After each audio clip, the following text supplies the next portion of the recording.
Hello, everyone, and welcome back to another episode of CleanTechies, the podcast. This is Season 2, Episode 13, or if you're counting from the beginning, Episode 25. As always, please do like, subscribe, and give a review for the podcast so we can help grow the show and share what's going on. Quick reminder as well that this show is sponsored and made possible by NextWave Partners. NextWave is passionate about working with people and organizations to drive the transition towards a sustainable and innovative future. NextWave Partners creates opportunities and shapes markets globally by providing elite human capital solutions. So if you're looking to grow your career, looking to grow your team, either way, please reach out to NextWave Partners. You can reach out to them a couple different ways. You can reach out to them directly by email at info@next-wavepartners.com. You can also go to their website, find a consultant that works within your space, and reach out to them through there. The website is next-wavepartners.com. As well, I want to make mention to our other sponsor, Tigo Energy. Tigo, we hear from more at the end of the show, but we're very happy that they're helping us to make this possible. So with that, let's get into today's episode. Today's episode was with Edi Demaj, co-founder of KODE Labs out of Detroit. Very interesting conversation with Edi. We discussed several topics around the smart building space and technology in general and kind of just climate change. And I think the two most interesting things in this conversation were mainly, at least to me, the increase of building value through creating an eco-friendly and smart building. When you kind of implement those processes into your building, the valuation aspect of those buildings and kind of what the lease values end up being, that was very interesting to me. We also talked a lot about the idea of transparency in the space of prop tech technologies. I think it's just very interesting, kind of the evolution that has gone through. So Edi was able to help us understand a lot about the space. A very interesting conversation in general. Very excited to bring this to you. So with that, let's get into the show.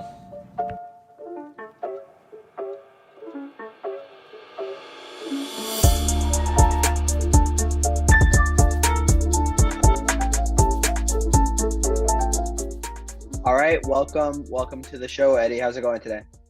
Going good, man. How you doing? I'm good. I really appreciate you coming on today. So I guess for everybody, why don't you just start off by giving us a bit about your background and maybe some of your accomplishments? You have quite an interesting background from what I can tell. Yeah, thank you, man. Appreciate you having me. So by way of background, I'll kind of start, way back, and I'll try and keep it as concise as I can. But so Edi Demaj, I moved to U.S. I'm originally from a small country out in Eastern Europe called Kosovo. Moved to U.S. in 1999. There's quite a bit going on in Kosovo in 97, 8, and then into 99. I was fortunate enough to kind of have the opportunity to move to U.S. Living through a war, making it out alive with my immediate family, and then having the opportunity to move to U.S., which has been literally the greatest thing that's ever happened to my whole family. And then moving here, at 14, with my younger brother and my parents, it's a new life. It's a new way. But this country has kind of a way to, that whole boiling pot, analogy that's used. That's really how it's worked for us. I went to school here, and then became fascinated with real estate at an early age and technology, but real estate first. And the reason why is I had a mentor and a coach of mine who I met early on in my life in US, who was, big in real estate. And, us moving here as immigrants, you don't have a whole lot of money. You're getting started. And this guy had it all, at least to me, he had it all. And so we became, both myself and my younger brother, who's my co-founder in KODE Labs, became fascinated with real estate. We thought that, real estate was kind of the way to, a good life. So that's how we got into, real estate early on. But along the way, co-founded a couple companies, started with software development, started a survey company that failed, and then got into the buying and selling part of real estate on the residential side. Co-founded a company with my brother and another guy, Justin, in there. Grew that to be to get in the top 5 brokerages in Michigan, then expanded to Florida. My brother and I then exited that. My brother went on to work for a company in the building integration space became a partner and the chief operating officer there at a very young age, probably the youngest in that space, frankly. And I went on to work for one of the large real estate companies that was getting started in Detroit, founded by Dan Gilbert, who's the founder, chairman of Rocket Mortgage, Quicken Loans, and Cleveland Cavaliers, and so on.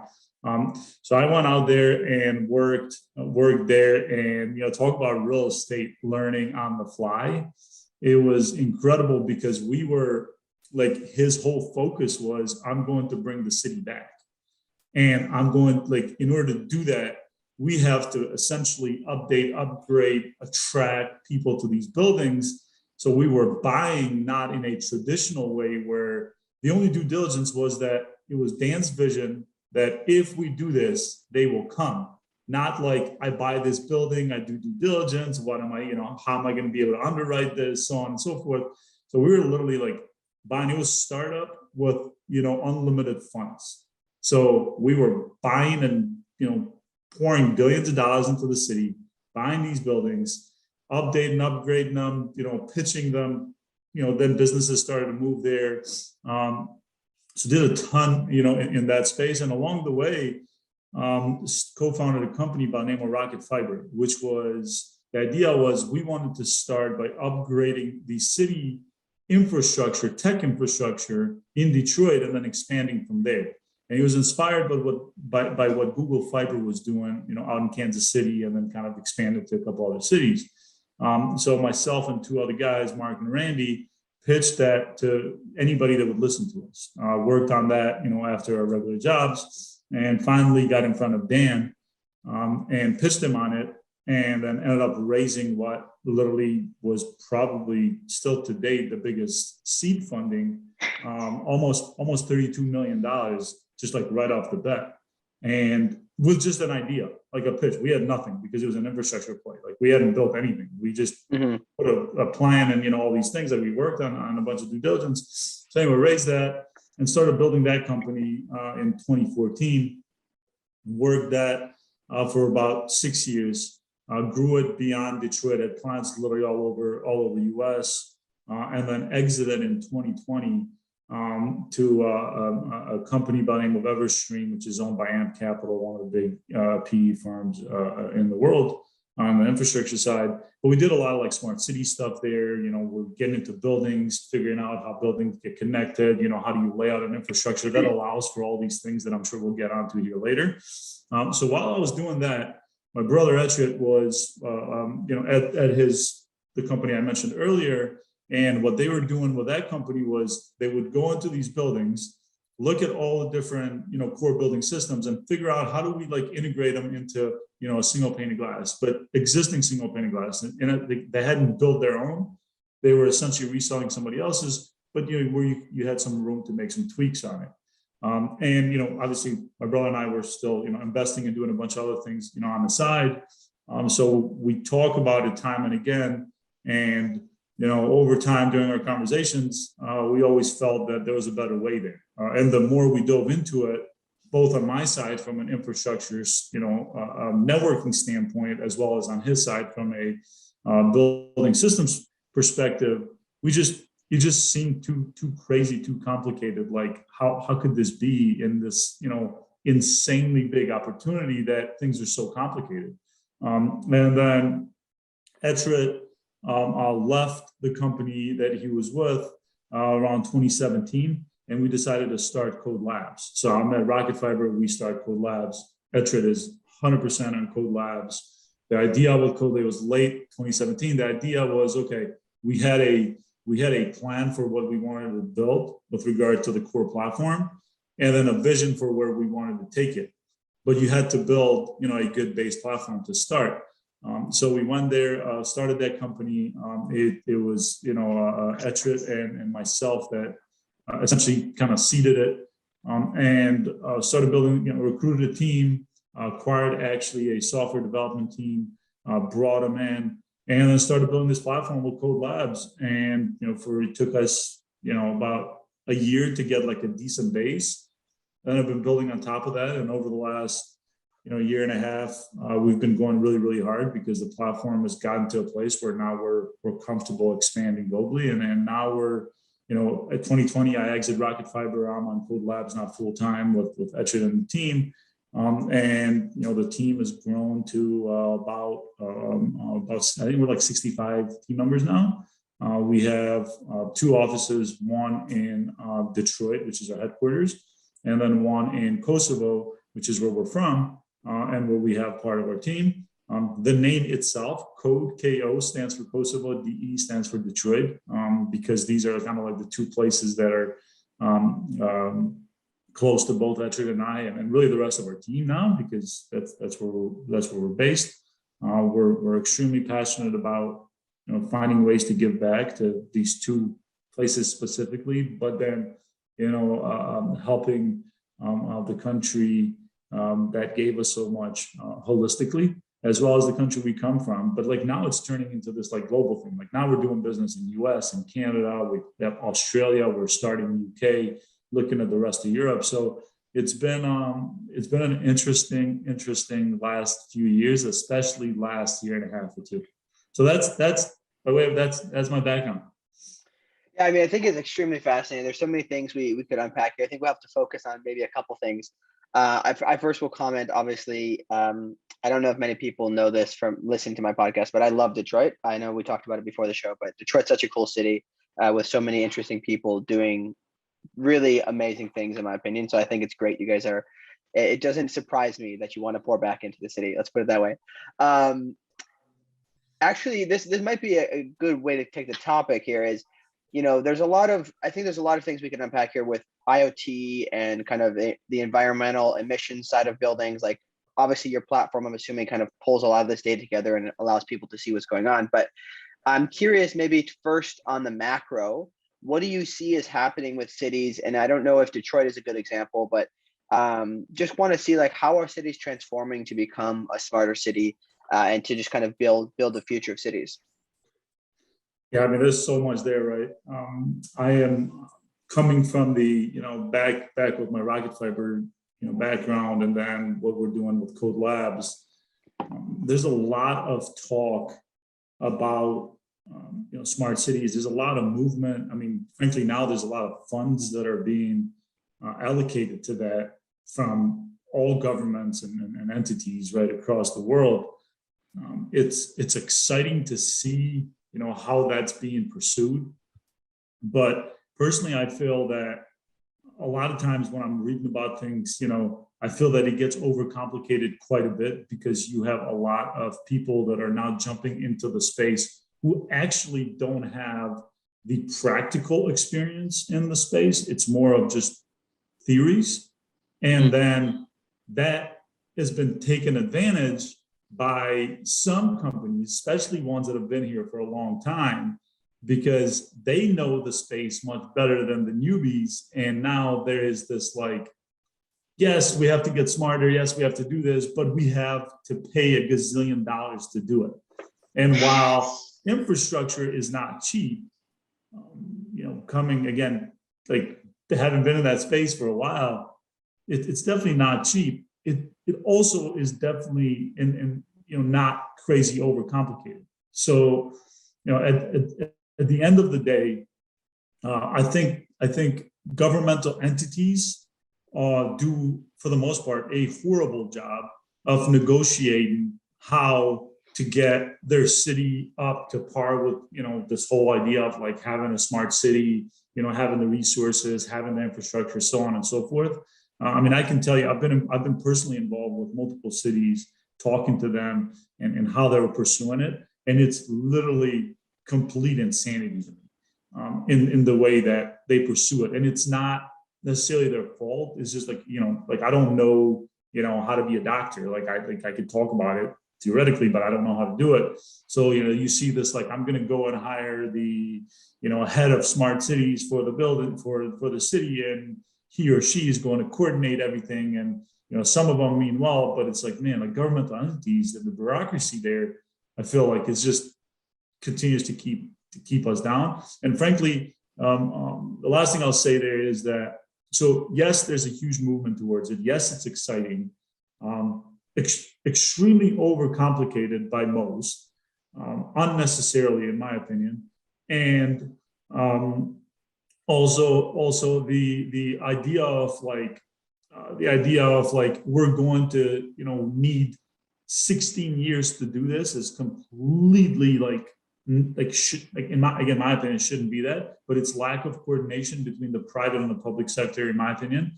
And then the last thing is, as a person that's extremely passionate, like a proud U.S. citizen, and the person that wants to see U.S. continue to lead, it's extremely concerning to me how slow we're moving with some of these things. And yes, there's a huge movement again of like allocating funds, but just allocating funds is not going to solve for it, in my opinion. I think it needs a strategy that is a strategy that, frankly, some other places around the world have taken and have been successful at. And why not take that and see where we can make it better, but continue to drive a bit faster?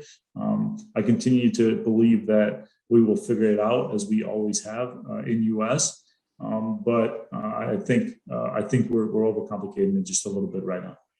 Yeah, no, I think that's a very interesting. I mean, I've talked about this several times with other people, is the relationship between the government and the private sector, right? And how we can speed that up, how we can make sure, because obviously you've been in many startups, right? You understand that the people you hire are very important, right? And I think that there just happens to be a tendency that the people who apply for government jobs are a certain type of person who's not necessarily there to probably make a huge impact. They're probably just there because it's stable, et cetera. So I think that that's something interesting, and I'd be keen. That's probably a whole nother conversation, to be honest, to talk about how that could be fixed. But maybe let's move on now a little bit more to focus on the product. So could you, just in basic terms, recap again, what is your product? Explain it like you're explaining to somebody who understands nothing about the space. Yeah, absolutely. So KODE Labs, we've built essentially an operating system for buildings and real estate portfolios that allows for integration of all systems, starting with core building systems. Think HVAC, fire, lighting, your generator, your core infrastructure, and then expanding beyond that to your IoT and really any other operational software, whether you're talking or system, whether it's access, whether it's your work order system or whatnot. It's taken all of that. So this operating system we've built is a vendor agnostic open operating system that allows for integration with all these systems, plugging them into our operating system, and then having an ontology on the background where all this data that is coming into CodeOS, which is our code operating system, is structured in a way that allows for use of that data to drive both energy and sustainability goals, as well as unique experiences in these buildings for the tenants, the people that live, work, play, visit these buildings. So that's our core product. Got it. So I'm curious about how difficult has it been to create something that has the ability to have anything integrated to it, right? Because since I'm assuming there's no gold standard for these building systems. How have you been able to do that? Have you had to work with the other vendors to maybe adjust things to make that possible? I'm just curious on that process. Yeah, absolutely. Yeah, it's frankly, it's quite difficult because, again, you have a lot of companies that have been in the space for a long time. Some of the big guys who, the way they sell is that, at least traditionally, historically, has been, you need to buy everything from me, because unless you buy everything from me, it becomes very hard to kind of tie things together. And then, from a building owner perspective, you have to figure out how to make this work financially for you. So if you end up with a, fire system that's from Siemens and an HVAC that's from, Johnson and whatever else from somebody else, you now are living in multiple different places. And the cloud as a concept has just not existed until just recently in this space. Mm-hmm. So if you think of like everything that you and I do every day, really frankly lives in the cloud, right? And in this space, it's been siloed inside buildings and in basements and in different rooms and computers and all these other things, right? So when we started digging more into this, we had to kind of go, okay, what's the path of least resistance to start? that allows us to like tap into some of these buildings. And you have companies like Tritium Ag and some of these other companies who have built some, good hardware that allows for some of these systems to come in, but then it's okay, how do you take it from that to the cloud and, build your custom drivers, normalize data, all these other things. So yeah, it hasn't been easy. I will say that it's getting easier, and it is getting easier because of what happens in every industry and space. It's once startups start to like tap into the space, they think of new ways, different ways to like attack the space. And also the real estate owners and managers have gotten more educated over time. So now they're going, look, I have no issues buying from you, but I need you to be able to integrate with this, or I need you to be able to integrate with that. So we're starting to see like a movement, a change there that is helpful. I think we still have quite a bit of ways to go as an industry, but from our perspective, we knew that software could solve this issue of like, we can solve for new buildings. Great. All these companies, they're trying to build new stuff, new hardware, blah, blah, blah, blah. But the existing buildings is still the majority of the problem. And we thought that software could be the solution to that. And we still believe in that. We're seeing now, we're proving it. And, we believe that the companies that build hardware, which is a whole other thing, they're good at building the hardware. They just haven't been good at software. So now, okay, let's bridge that gap, which is what we're doing now, of taking the hardware, adding software that is really truly, on par with where we should be today. And then, those once you tie those things together, you can now use all that to drive these goals and these things that everybody is talking about, right?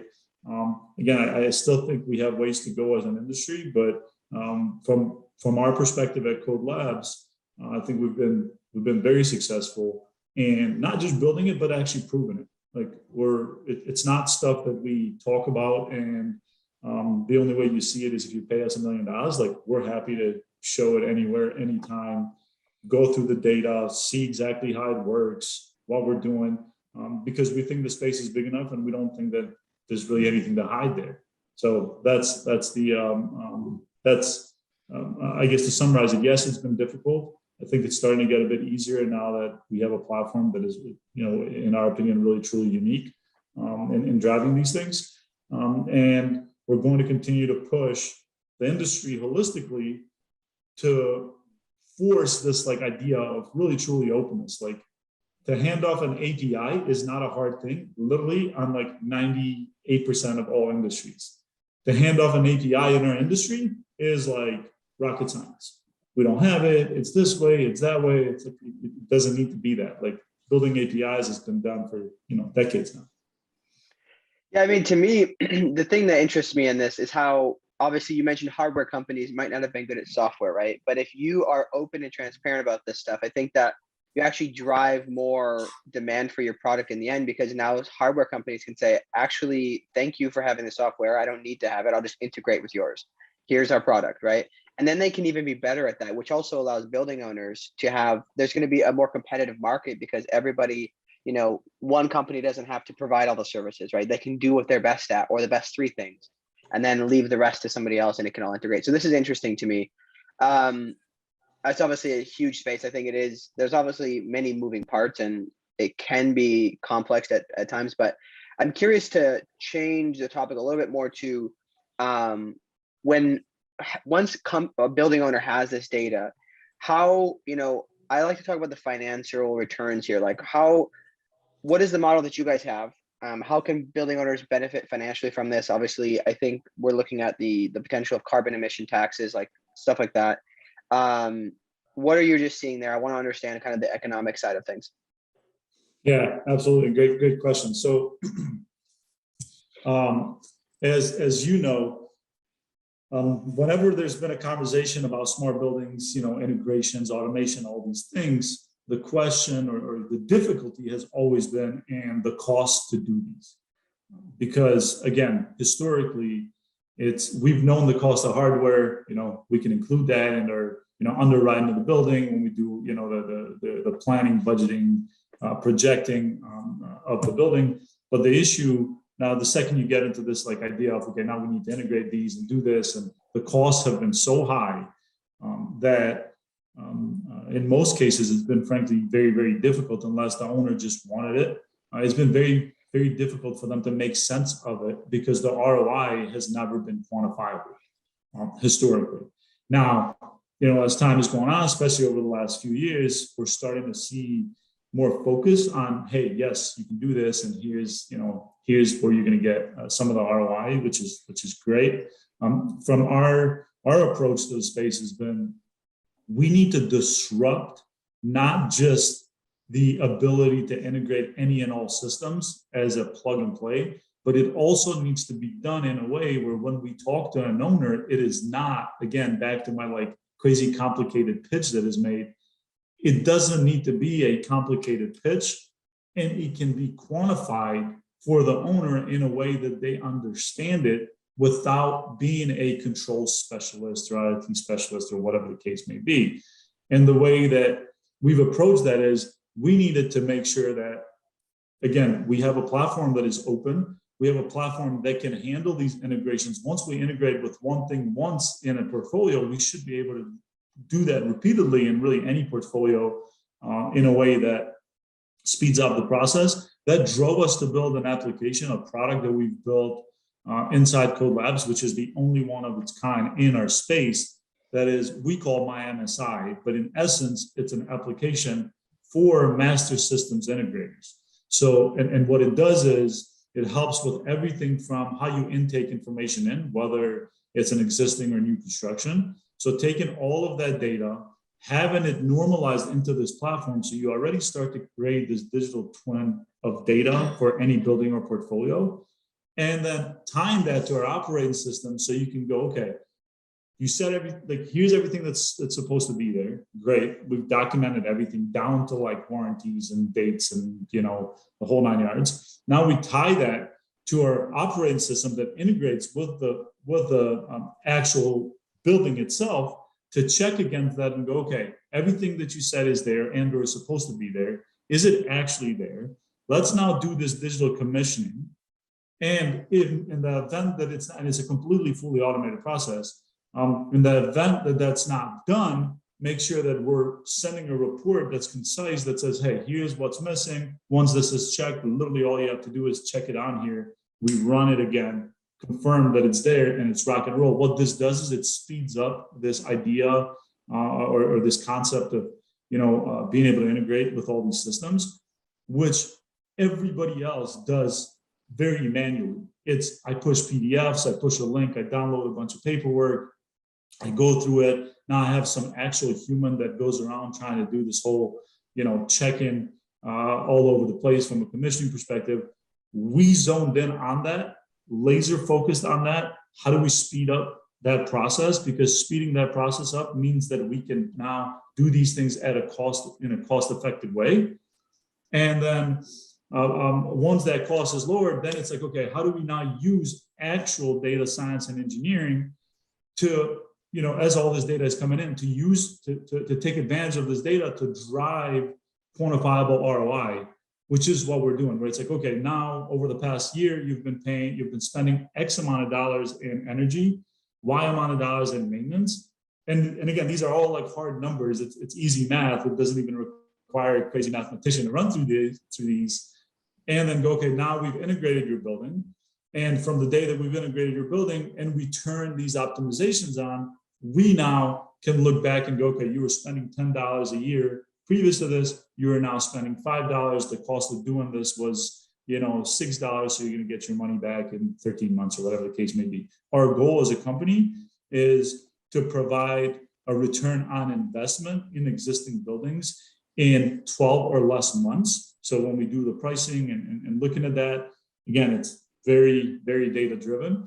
But then you also have the balance of, I want all these experiences enabled, which some of the clients want. So you have to make sure that you're balancing all that.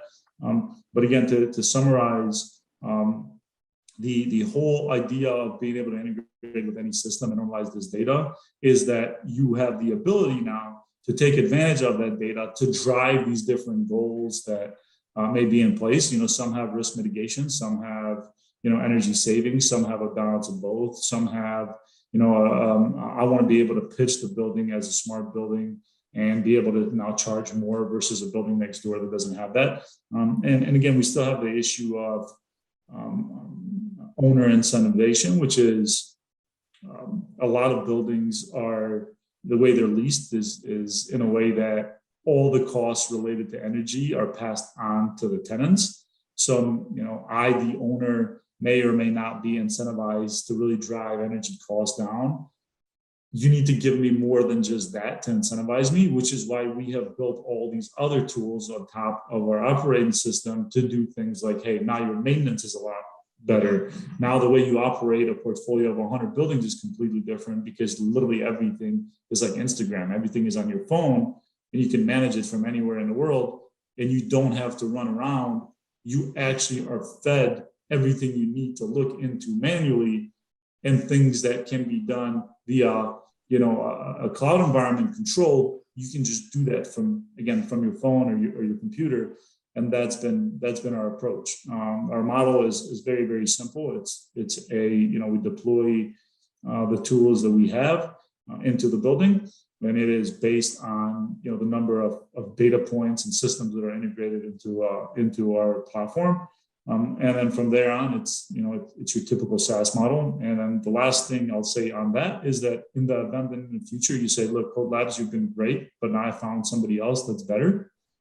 Everything that we do is literally a plug and play. It's just, we just point it to the next person or the next company, and they can pick up from there. It is not a complicated process at all in the way that it's been traditionally, and frankly still is in most scenarios. The idea is, look, once we do this, you should be able to do whatever you want. If you want to stay with us, and as long as we're delivering what we say we're going to, then great, you should keep us around. The moment you find somebody better, you should be able to do a plug and play with somebody new without us getting in the way of that.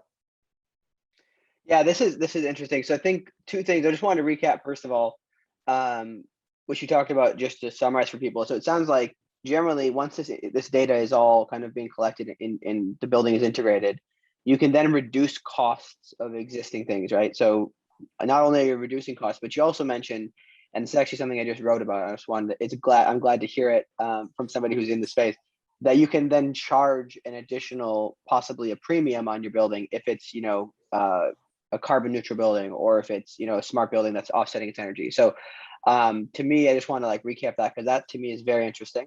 That is a double whammy on the benefits there. But then obviously you mentioned the incentives, and I'm just curious to hear your thoughts on the incentives, right? You mentioned that you guys aren't trying to lock people in and stick them to your platform, because that, in my mind, that shows to me you're incentivizing yourself to make sure that you are always providing the best service and nobody's going to want to leave. And you also talked about the building, maybe the leasing agents or whatever, passing the costs down. Could you just talk about your thoughts on the incentive structure in general, and maybe broadly, maybe narrowly on this, whatever you want to talk about? But to me, the incentive structure of how we're going to change kind of this or fix this climate issue is very interesting one.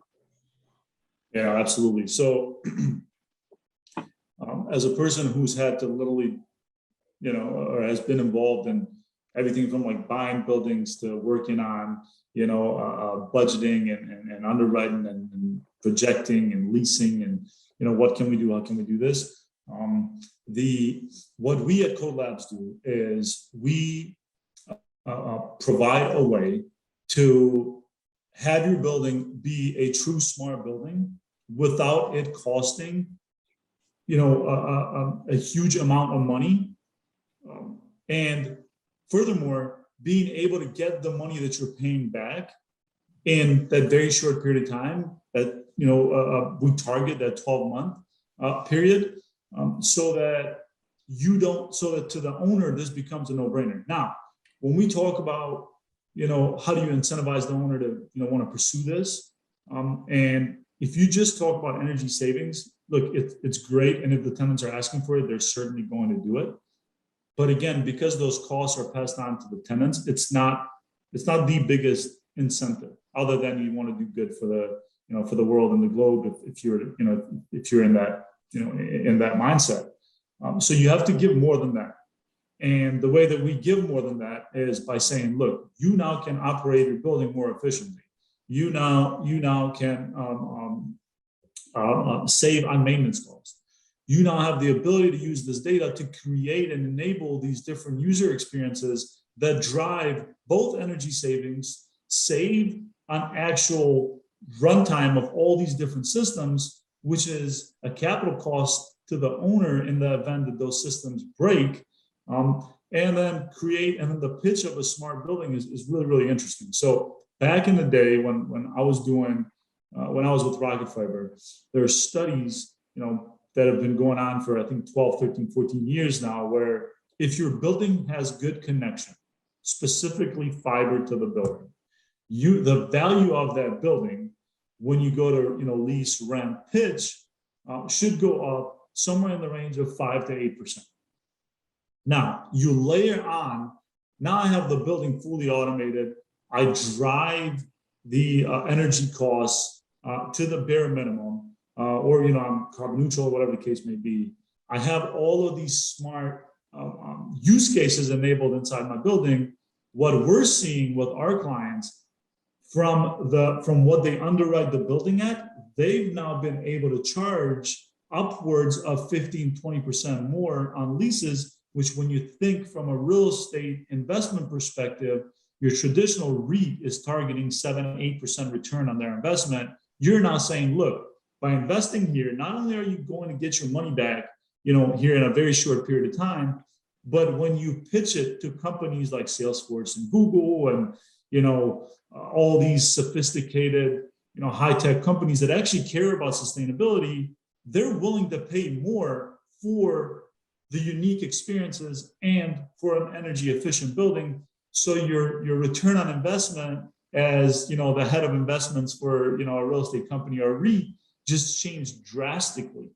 Frankly, if you care zero about automation, smart buildings, energy savings, and only care about the money, we can make that pitch too. We'll literally integrate everything. We'll help, and we do this with a lot of our clients, we'll help put these presentations in. We're now pitching with our clients when they're leasing new buildings and explaining these. And the average we're seeing with our clients is 20+% higher return compared to what the building is originally underwritten at. And people are like, that's insane. But look, we at KODE Labs are never going to lease space in a building that is not automated, that is not integrated, that is not smart, that doesn't have the energy efficiency that we think is right. And we're willing to pay more for that. Because if you charge me more for rent, but my energy bill is lower and my CAM charges are lower, it's fine. Like the net is an extremely better experience, a better world, a cleaner world, and I'm actually not happier team members. So the net cost, I'm actually at a positive now. But this is the thing that I think the real estate space, in particular owners, managers, are still getting educated on. And frankly, the industry as a whole, because your traditional companies in our space didn't pitch it this way. They didn't pitch it this way because all they cared about forever has been, I need to sell you product. I need to sell you hardware. And then we'll patch together some software along the way. By the way, every time you need something, I'm going to make it so crazy complicated that it's going to cost you $1 gazillion and you can't go to anybody else except for me. It's a completely broken model. What we're saying is, let us integrate everything, bring everything in, completely open, traditional software in the same way you use your email or whatever else you're using on your day-to-day uses. We're going to increase your revenue in the building. We're going to decrease your operating expenses. And if you want, we'll help you pitch your space to future tenants in a way that, again, a normal, non-techie, maybe even a non-crazy financial person can understand, which is, look, yes, I'm charging you $2 more for rent, but you're going to have your CAM charges come drastically down because your energy costs are going to be less, your overall utility costs are going to be less. The experiences that your team members have from the second they leave their house and get to the building, how they park, how they get to the elevator, how comfortable they are, the actual cleanliness of the air, making sure you're balancing that you can't do any of these things. Like, people talk about these all the time, but then you go, okay, how are you doing this? They're like, well, yeah, we take a look at the HVAC and we do that. Like, there's a recent company, I won't mention their name, just raised a ton of money and they literally do nothing but look at the HVAC, which is the completely broken model, because it's like saying, I'm going to drive from A to B and all I care about is that I know where I need to turn left or right, but I don't pay attention to the traffic lights. I don't pay attention to, whether people are walking in front of me. Like, none of that matters. I'm going to get there in the fastest possible way because it's a clean road. You can't do that. You need to take into your calculation. You need to take all this other data that comes from these other systems and make sure that you really have the technological capabilities to account for all this. We, again, back to my, we're willing to share this. Like, this is all completely open. If you look at the structure of our team, you actually see the resources and the people that have the experiences in these areas to be able to do real true machine learning, to be able to understand data in masses. Because we've brought, the way we've structured the company is we've brought the best of the best on the software side, the best of the best on the data science side, literally the best of the best from like a building engineering and understanding real estate side. When you combine all that, you now have something that nobody else in the space has. And, it sounds maybe a bit ignorant or bullish, but again, it's really easy. Like, we're willing to show it. We're willing to talk to people. We're willing to compare it to any other system, from literally IBM to Microsoft to Google to whoever you want, to the other startups, and go, look, let's take a building. You do what you do. We do what we do. Let's see how we drive this forward. And we're strong believers that that's the way to kind of incentivize all of us to push the limit, because we may run into a company that's doing something really cool and give us a great idea. The market is so big, none of us are going to own 100% of it or even 20% of it. Yeah, that's something I find interesting. It's like a couple of things you mentioned is just the transparency aspect, right? The entire climate tech space to me is all about transparency, right? It's about showing kind of what's actually going down and finding out, how can we reduce these things by looking at it from the data perspective. But also I've noticed that obviously the competition aspect that typical business has is maybe a little bit less on edge with climate tech, because the whole goal obviously is to solve climate change, right? That's the issue, right? So people are more willing to be sharing, but they also want to at least get a good head start before they do. So this is interesting.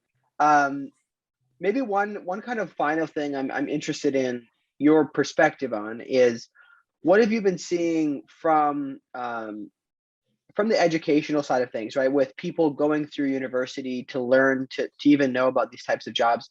Because to my knowledge, smart buildings has been a concept for a while. Probably it's evolved, especially in the past 5 or 6 years here. But I'm curious what you're seeing, or maybe what you're doing with working with universities just to educate people on, hey, these are career paths for you, or just educating people in general and the public about, hey, have you thought about this or that within your building operations?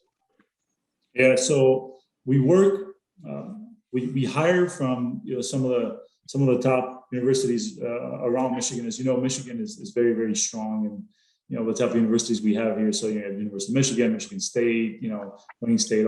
There's a ton of great universities around us, and we've hired students from there. We're involved, both myself and my co-founder, as well as others on our team, are quite involved with different universities where we speak to these different groups and talk about them. As you stated, the industry has evolved. We're also hired from some of the top universities around Europe, and some of those people work for our office in Kosovo. So as the space is evolving, as there's more talk about it, from, again, you hear from like the President of the United States to all these different prime ministers and presidents on down now, talking about it, to your Bill Gates, obviously Elon Musk, all these guys. So the more noise that's being created in the space from like the top down, the more people are interested to see what's happening. You have people like, recently, I think Bill Gates said that, the next $10 trillion companies, or whatever he said, are going to come from, from our space, right? So now you're seeing a lot more interest from the, I'll call it the younger generation in the space. We at KODE Labs are trying to continue to again, talk to these different groups. We get invited quite a bit, literally across universities from all over the place now. I don't think we're going to have, very soon, I don't think we're going to have a problem with people wanting, or like the talent pool, because people are very zoned in on this. And look, it's the right thing to do, right? Like we have to do this to help save the people, that come after us. It's just to like downs the universe. So I think at least what we're seeing is that more and more people are becoming interested to learn more about it. More and more people are actually looking to get in the space, and it's different sectors within the space.